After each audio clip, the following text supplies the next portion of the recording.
राधे राधे।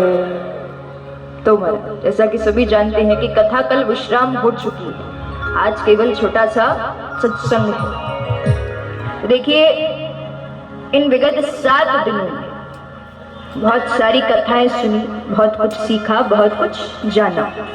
एक बार हम फिर से स्वयं रिवीजन करते हैं कि 7 दिन में हमने क्या क्या श्रवण किया। पहले दिन हमने श्रवण किया कि भगवान का स्वरूप कैसा है। सच्चिदानंद जो पहला श्लोक है श्रीमद् भागवत महापुराण का, सच्चिदानंद के बारे में जाना, मतलब साक्षात ईश्वर के बारे में जाना और श्रीमद् भागवत महापुराण के बारे में समझा। दूसरे दिन हमने श्रवण किया शुकदेव जी के जन्म की कथा। इसके बाद महाभारत के प्रसंग सुने, राजा परीक्षित जी को कैसे श्राप मिलता है ये जाना, शिव पार्वती विवाह देखा।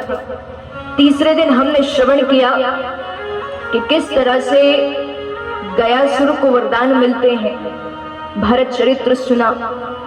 इसके बाद हम देखते हैं कि भगवान किस तरह से आकर के प्रहलाद जी की रक्षा करते हैं। चौथे दिन हमने श्रवण किया, सबसे मुख्य चीज कृष्ण जन्म की कथा सुनी, राम अवतार की कथा सुनी, वामन अवतार की कथा सुनी। इसके बाद हमने जाना धर्म क्या होता है। 5वें दिन की कथा में हमने भगवान की लीलाओं को सुना कि किस तरह से माखन चोरी की लीला रचते हैं, किस तरह से पहली बार गैया चराने जाते हैं, कैसे विवाह करने की जिद पकड़ते हैं, गोवर्धन पर्वत को 7 दिन तक अपने एक हाथ की उंगली पर धारण करते हैं। 6वें दिन हमने श्रवण किया कि किस तरह से भगवान महाराज की लीला को रचते हैं।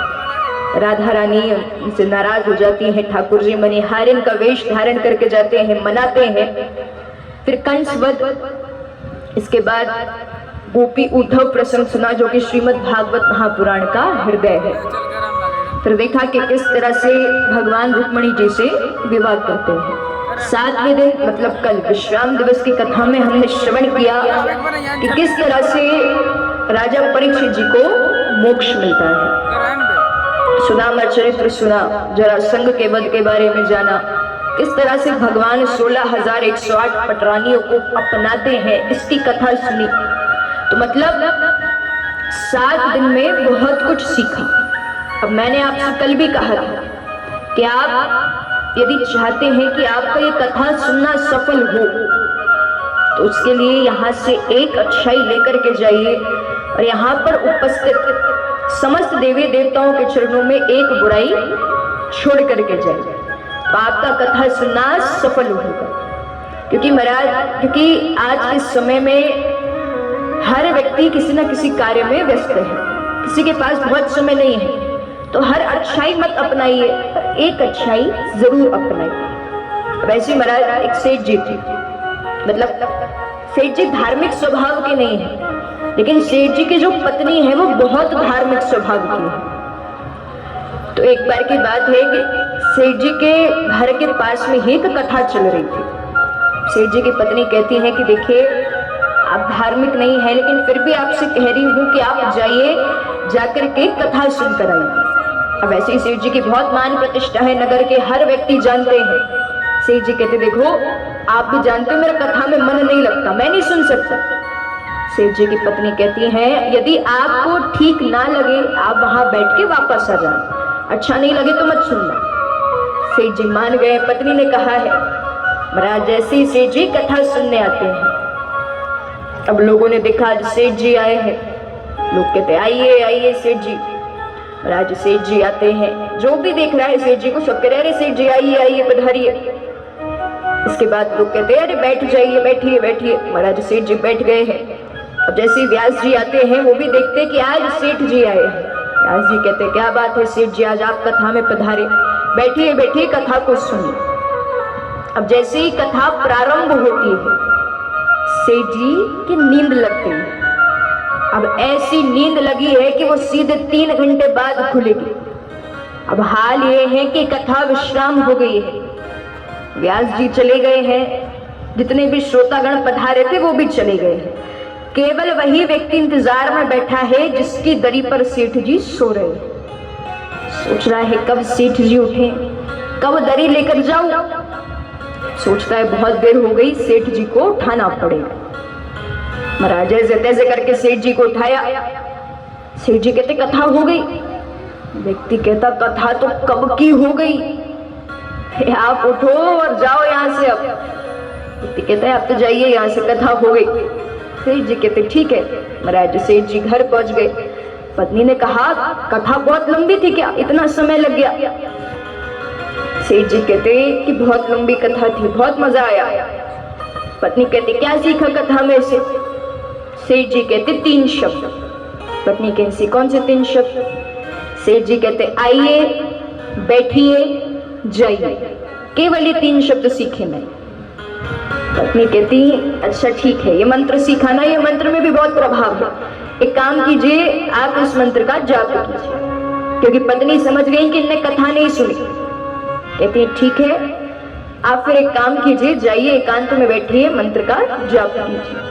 अब महाराज सेठ जी अपने कक्ष में आ गए हैं, बैठ गए हैं। अब रात्रि भर नींद नहीं आ रही है, क्योंकि सारी नींद तो दिन में पूरी कर ली कथा में। तब सोचते हैं चलो जब तक इस मंत्र का उच्चारण करता हूँ। तो सेठ जी कह रहे हैं आइए बैठिए जाइए, इस मंत्र का उच्चारण कर रहे हैं। तो महाराज उतने में ही वहां पर एक चोर आता है। सेठ जी कह रहे हैं आइए आइए।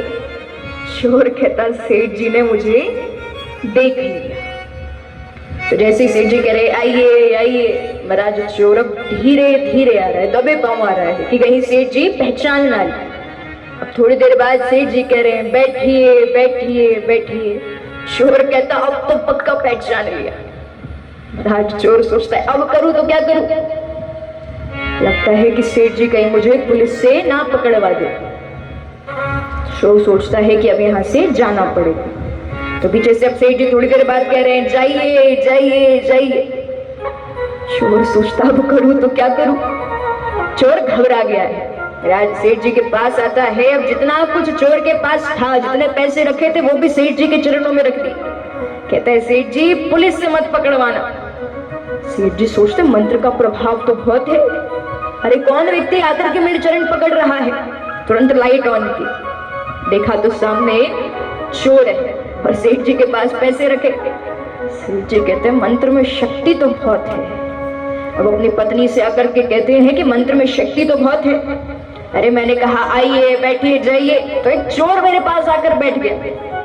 पत्नी कहती है कि जब आप कथा सुनने गए, कथा में से झूठे शब्दों को लेकर के, सोचिए जब उनका इतना प्रभाव है तो जब आप असल में कथा सुनेंगे, सच्चे शब्दों को लेकर के आएंगे, तब उसका कितना प्रभाव होगा।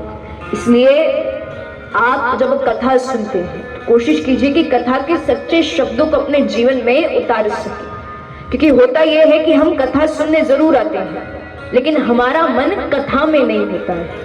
तो कोशिश कीजिए कि आप कथा सुनने आते हैं, 7 दिन आपने कथा सुनी है तो कुछ ना कुछ तो याद होगा कथा में क्या सुना है, कोई अच्छी बात तो याद होगी, तो उसे आप अपने जीवन में धारण कर सके, जिससे आपका जीवन भी सफल हो सके। और देखिए महाराज, हमने इतने दिन में ये तो सीख लिया, ये तो जान लिया कि भगवान यदि किसी की वश में आते हैं तो केवल भक्तों के प्रेम में, वो किसी और से नहीं मानते, केवल अपने भक्तों के प्रेम में आकर के बातों को मानने लगते हैं। यदि भगवान अपने भक्तों को नहीं देख सकते तो केवल एक चीज है, रोते हुए कभी नहीं देख सकते अपने भक्तों को। वो चाहते हैं कि उनके भक्त हमेशा खुश रहें, इसलिए भगवान स्वयं इस बात को कहते हैं कि अपना मान घटे घट जाए पर भक्त का मान ना घटते देख, कि मैं मेरा मान घटते देख सकता हूं लेकिन मेरे पीछे में मेरे भक्तों को परेशान होते नहीं देख सकता। तो इसलिए सबसे जरूरी है कि यदि आप चाहते हैं कि भगवान की प्राप्ति हो तो उसके लिए आप भगवान का चिंतन करना शुरू कर दीजिए। हमने मानसिक पूजा के बारे में भी जाना, तो कोशिश कीजिए कि आप भगवान की मानसिक पूजा कर सके। उसमें तो 1 पैसा नहीं लग रहा, केवल थोड़े समय के लिए भगवान का चिंतन करना है। तो जितना हो सकता है उतना आप भगवान के बारे में सोचिए, विचार कीजिए, जिससे भगवान की प्राप्ति हो सके।